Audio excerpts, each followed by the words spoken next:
All right, everybody. It's exciting times. Brad, we're at Summer Tour headquarters. For the 2025 Summer Tour Match Play Reveal Show. The reveal show, folks. This is getting real right now. And what's happening is we have decided to get together. We're going to show everybody who's playing who and what's going on.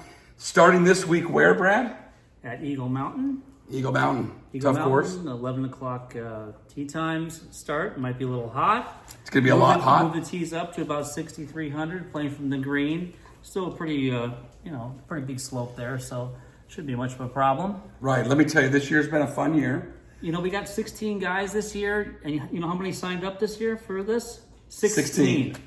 Out of 32 people, only 20 so. Yeah. So we made a good move to change up the format. First year, I got burned by my own rule. By your own rule. However, I did find out that I would be playing Casey Hatch, and that's a loss for me anyway. So, nothing lost.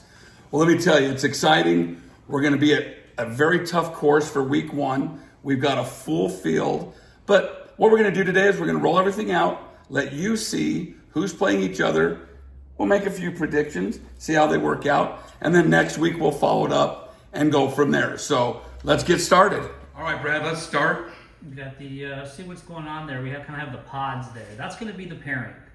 We got Tim Cartman against Ken Galika. The number one seed. Number one seed, Ken, will be playing with the number 9 seed, Chris Kazienko. And the number 16 seed and number 8 seed, Joel Miller and Tim Cartman will be playing together. Right. So, and they'll be assigned that way in the cards. Okay, so they kind of get a preview of who they might play next in their next round. So Tim Cartman will be in the same card as Joel Miller. Ken Galika will be with Chris Kazienko. They'll be going. Now let's talk about Ken. Ken is he's been on fire. He's been on fire lately. He started out not so good. I mean, well, he got that early win at Pueblo, right? And from there, he had a little bit setback. Almost quit the game. I was gonna say mid-season, I'm quitting this game, and next thing you know, he's a Desert Cup leader. So there you go. Now I love Tim Cartman. He's one of my good friends, but I think in this one I'm gonna go with the easy pick with Ken. What do you think? Well, I'm looking at the handicaps, and I think Tim's getting 6 shots here. It's just what Tim Cartman is going to show up. That seems to be the $1 million question. Tim, with one other golfer, have 12 handicaps. That's the highest handicap is a 12.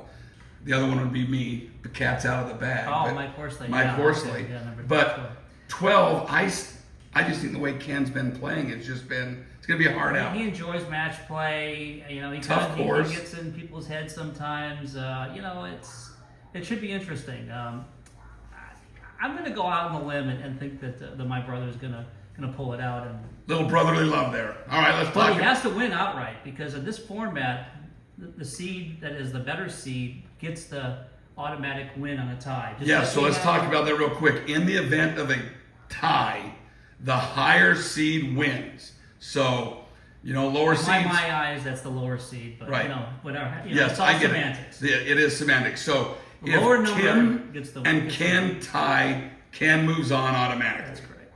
So let's talk about match number 2 in this Gilmore bracket.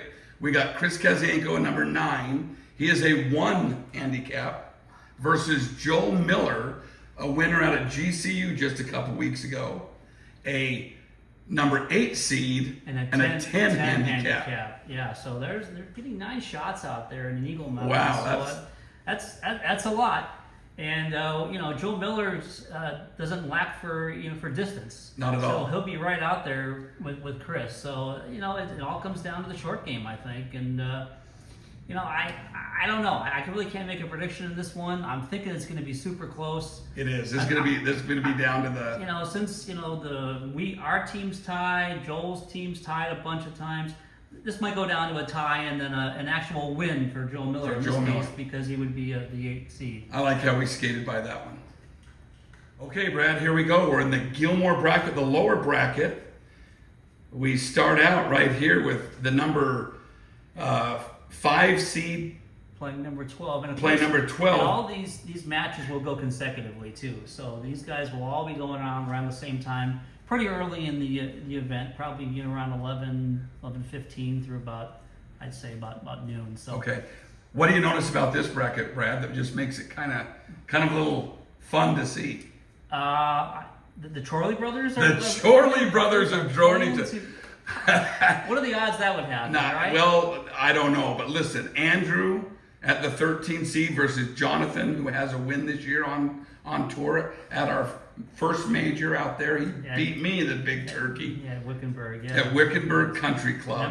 Memorable shirt also. Yes, the shirt does stand He out. hasn't worn it again, so we'll see if he watches this telecast and if he actually pulls that thing out. Right. But let me tell you. You know who's not going to be here today, though, for that particular match, who would like to be a spectator, is Spencer Harder. I just heard through some unnamed sources that he's traveling to Buffalo, of all places, this week. Did he lose a bet? I don't know. I heard he lost He might not have lost that bet, but he had to pay me $100 this week. Thank you, Spencer Harder. That's the bet he lost. But let's get right into this. Look, you got Matt Newsom, a 6 handicap, versus PJ Singh, a 4 handicap. Pretty even match right there. Even match. This could go either way, obviously. And I'll tell you, PJ's been playing very PJ's well, been playing great. very consistent. PJ got the win over at the base course Yes, earlier. over it, yeah. Newsom's been solid, as you can see. He's a 12 seed, so he's up in the standings. The last time I played with Matt was last year at the final event, and he was going toe-to-toe with Chris Orr for quite a while before getting beat there. But strong player. This should be a great match. It's going to be a good one. This one's pretty close to call. PJ has just been very consistent all year. He just has that swing that just you either hear you hear the helicopter club throw or nothing all day. I think he's getting great. a bad rap for that. I think he's done a really good job lately of keeping his emotions in check. Yeah. So I don't know. Who do you think is going to win this match? Jeez, I just out of knowing how well I've played with Matt and I've played with PJ this year. PJ's just playing some good golf right now, so I'll give the edge to PJ. But he is giving up 2 strokes. There's a lot of golf to play, but I'll go ahead and jump on the PJ wagon. All right, how about this Chorley match here? These guys are matched up with the same handicap. Both sevens. Playing at a 7 right now. It's just been amazing. They've kind of been that way all year. Well, I think Jonathan, with some of the wins and some of the confidence, but Andrew's a fighter, man. He likes to come through. Well. He played real well last week. I think he finished in the top 5 last week. Jonathan's game, ever since he straightened out that drive, the fade he was hitting, right. It's more of a power fade right now. He's been something to reckon with. It's been kind of fun watching him golf this year. This one's too close to call. They're both 7s. They got to go. Too close to call. Jonathan would get the tie if they tie. We get the win. So yeah. I'll leave this one for the golf course to decide. I'm gonna say that the older brother wins this one. I'm just gonna throw it out there. Which one's the older brother? Oh, you don't know? I don't even know. Moving on. All right, well, stay tuned, folks. We'll give you the Cobank bracket next. We'll go to the next one. Now listen, Brad, this is a bracket that I've really been looking forward to talking about. Why would that be, Mike? I don't know. There's something in this picture that just excites me. Brings me, oh, look, man. Let's go.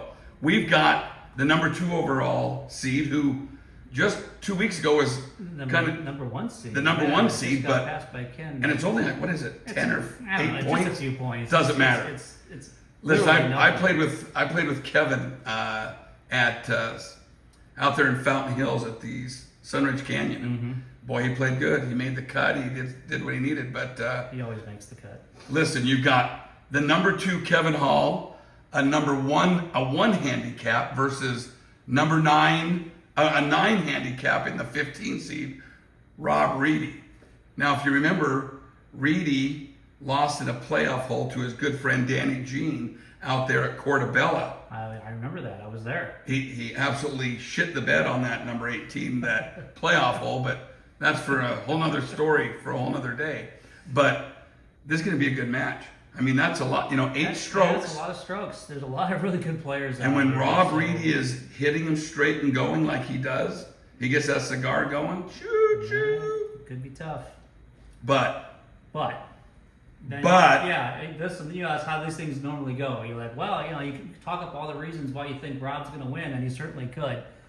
But my gut says that Kevin is he's made for this kind of thing. He doesn't lose too much. Sorry, Rob, we love you and we think the world of you, but especially they just came off, they just won the 2-man thing. Yes, Kevin Hall. I think it's their 3rd time in the last 9 years. That's crazy. It's pretty good. Well, listen, I think Kevin's just right now playing better golf, and will just make us see some words, Rob. All right, so we got Mike Horsley against Martin Vera Jr. Wow. Martin, who just played another great round. I think he got in the top 5 last week. 5 or 6, yeah. You guys and we flip-flopped apparently on your seeds, so yeah. now he has the tiebreaker at the 7 seed. Tell me about this match. What are you looking forward to? What are you going to bring in? Listen, this is a tough golfer. I don't know what to bring in. I've been playing some pretty good golf. I missed the last cut by 1 stroke, but I made the previous 8 cuts with a couple top 2, a couple second place finishes. I feel good about my game. You're going to get 4 shots. Going to get 4 shots, which isn't a lot, but let me tell you something. Martin Vera is a tough out, but this 7-10 matchup, just like in March Madness, is probably the hardest to predict. Yeah. A lot out there, but I have no trouble. I think Martin's going to go win this one. Oh, I'm just kidding. No. Listen, I'm coming for you, Martin. You better bring your A game, because I'm gonna bring mine, and then I'm gonna beat you with my B game. So let's just understand that. But it's gonna be a good one. Looking forward to it. He almost won took down the hole-in-one pot, or him and Reedy both. I they were read pretty close. on there somebody had 11 inches, another person was in within 9 inches last week. Wow, that's gonna fall soon. So there's the top bracket. Rob Reedy will be riding with Martin Vera, and Mike Horsley and Kevin Hall will be in carts, and that'll be that matchup on that side. All right, and to finish out the bracket, here's the Colbait bracket. Look at those matchups, man. Man, I tell you, these are tough. Especially this one, Jay Satchfield versus Danny Jean. There's a lot of winners in that group there. I mean, Jay won. Every one of them have won a tournament this year. Danny's won twice. Yeah, and most recently you got that very tough Greyhawk. Yeah, Greyhawk, he pulled that out. But listen, you've got Jay Satchfield as an 8 handicap versus Danny Jean, a 9 handicap. So Jay's actually giving up a stroke to the higher seed. That's how it works out sometimes. It's what can you do? And then on the next match down, you've got J.J. Monroe. And this is still the same. Sorry to go back there, Mike, but I had a thought about Danny Jean, who's just been spectacular lately. But geez, I think it was a couple weeks ago he shot over 100 at Sunridge Canyon. So you just never know who's going to show up. You don't. And let me tell you, Sunridge Canyon and where we're playing this week are very similar tracks. Very tight fairways, a little bit of target golf. We'll see where that goes, because that's all about Eagle Mountain is target golf, a lot like Sunridge Canyon. I like the Wicked Six. I can see Jay hitting a lot of 3 and 4 irons off the tee and keep it in play. This will be a treat for those who are going to be there for that matchup. Well, here's what I'm going to say. I'm going to go out on a limb here. Okay. I'm going to take Satchfield in this match. You're going to take Satchfield. And I know Danny Jean's hot. He just come off a win, but I just got a feeling that Satchfield is just poised to win this match, and we'll see. And I think that you could be right, because I was thinking of a longer picture that, what would happen if Jay ended up playing Joel in the finals? That could only happen by, him advancing in this. Yeah. So, just food for thought. All right, now let's go down to the last match. We're talking J.J. Monroe and the Hulk himself. Oh, wow. One of the longest hitters in this tour. Yeah. One of many. One of many, but I'm just saying. That's why I'm here talking about stuff and not actually playing. Well, let me tell you, Casey Hatch versus J.J. Monroe. We've got a 2-handicapping Hatch versus a 6-handicap in J.J. Monroe. Both. JJ's steady. He's right down the middle, on the green, 2-putt, knock it around 4 or 5 times. There you go. Yeah, that says it for JJ. And with Casey, it's just the ball just comes off the club differently. It just, there's so many guys on tour that can do that. It pisses me off, Brad. Let's just get right to it. Well, that's. But he puts in the time, just so does JJ, to go out and do some things. And, obviously a 2-handicap, you don't just show up as a 2. What do we have in the field this week? We've got 2 1s and a 2 and a 4. I mean, in fact, there's only 3 double-digit handicaps in the entire. That's Joe Miller, Tim Cartman, and myself. Okay. All have double digits. Usually strokes is what wins these things, so it certainly helps. We'll see. Certainly helps. So there you have it, folks. Listen, this bracket is not going to be easy to break by any sense of the imagination. This is the real deal, and we'll figure it out, and we'll post something next week with the winners to show you what's going on for the semifinals. Which is going to be over at Legend Trail, another tough golf course. Another tough one. So thanks for watching. Tell your friends about this, and we'll see you on the. Before we go, we should mention the actual tournament itself because. Well, All right, now we want to talk. I got Brad here again. We're in the commissioner's palace. Yeah. We're in the headquarters of the summer tour right now, Brad. I kind of feel honored. I mean, we've got the Lord of Darkness. Yeah, we got the Coke for the Zero Coke. Going. Not a sponsor, but if you want to Coke, jump on. Game in the background. Got the Brewers beating the Cubs 5-2 right now. So, it's good times. Good stuff. But let's talk about this tournament this week. We just shared with everybody the bracket of the Tour Match Play Championship. Now, this is the 5 Crowns Presents Fountain Hills Open. 5 crowns, ladies and gentlemen. Let me tell you about why it's called the 5 Crowns. If you haven't played this game, it's one of the funnest games we've played. We've discovered this on our road trips, but this game is made in Fountain Hills. It was originated in Fountain Hills. It's made by a company out of Fountain Hills. So we decided the winner of this tournament not only gets all the glory of the millions and millions of pennies, but you're going to win a brand new walk set. Away with your brand new set of 5 crowns. And do not be afraid to pull it out on the course. We'll play with you because we love this game. It is going to be a lot of fun. But let's talk about some of the things about this course, about what's coming up, Brad. What is the benefit? Why do people want to make the top 16 every year to have a chance at this? Because basically it's a tournament within a tournament itself. The winner of this whole bracket is going to walk away with an additional 500 points. That's the same thing as winning another tournament. Right. And the second place will get 275, third will get 150, and fourth place will get 100. But nobody else will get anything. So it's kind of like bonus points. You got to be in that final 4 to win anything. Yeah, anybody that's at 17 or higher doesn't have a chance. Right. The regular season is very important. And you so have to, 500 points for first. Right.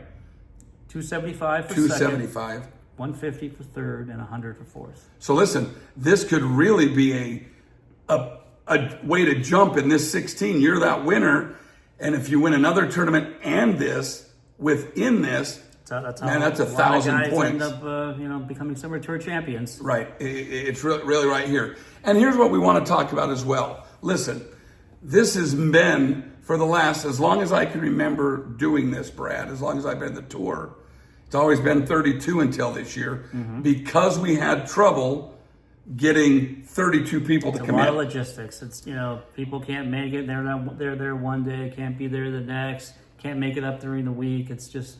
Listen, I've been with Brad in his cart and doing it. This guy works tirelessly. Him, Tim, and Miller, they keep this thing running.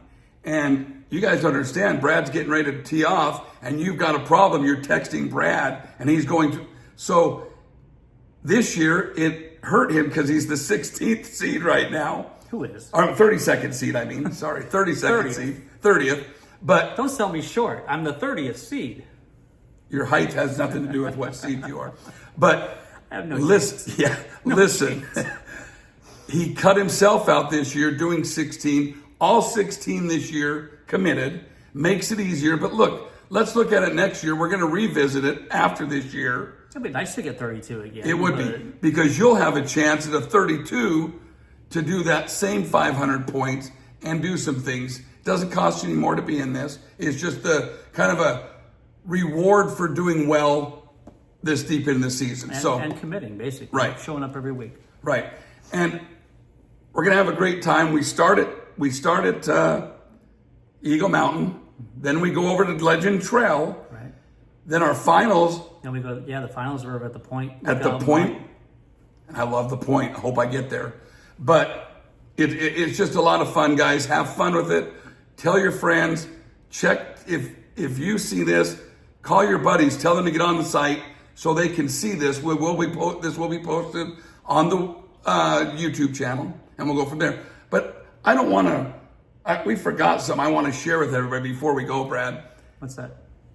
One of our golfers hit his first hole-in-one a couple weeks ago in an off week. Justin Bowen. Oh, I heard about that. Yeah, there was a lot of texts about that. A lot of texts. There's some shots pretty going funny, down. actually. A lot of people taking shots. I want to say congratulations, Justin. I golfed with him this past weekend. Classy guy. First hole-in-one out at Red Mountain Ranch. Congratulations. And it's just so awesome to hear. And everybody else is so happy that happened on an off day. I was just going to say that. The best part is he didn't take any of the money from the rest of us, but he still got his hole-in-one. So congratulations. We'll see you all on the course. We look forward to it, and thanks for watching.